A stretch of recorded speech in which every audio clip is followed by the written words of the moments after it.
Hei, atdošanās šāds auto. Opel Meriva 2016. gada. Skaistā krāsā, lietie diski. 1.4 benzīns, 20 zirgu spēki. Kaut kas pīks sensori, lietus līst, krāsains displejs, mehāniskā karba. Šis auto ir arī smaržoka un arī vizuāli un tehniski ir ideāls stāvoklī. Principā jauns automašīnas stāvoklis. Kāda diluma nav, kāda nolietuma pēda nav.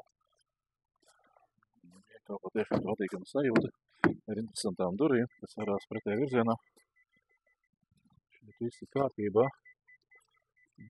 Smaržo svaiga plasmas. Mašīna no Holandas. Piekabes āķis.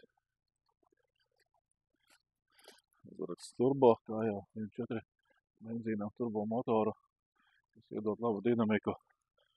Bez buktēm, bez skrāpējumiem. Tikko nesen atvests mums ir jaunumā. Tā kā, ja interesē šāda automašīna,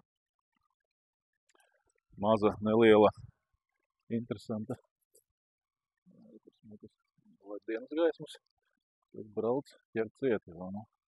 Šādas automašīnas ar tādu maz nobraukumu, tā tehnisko stāvokli ir ļoti maz pieejamas un tiešām, saka, pircējs būs laimīgs. Reiz droši pārototies savās ikdienas gaitās, tā kā brauc šurp, nenoguli šo lielisku auto, ķeram tevi.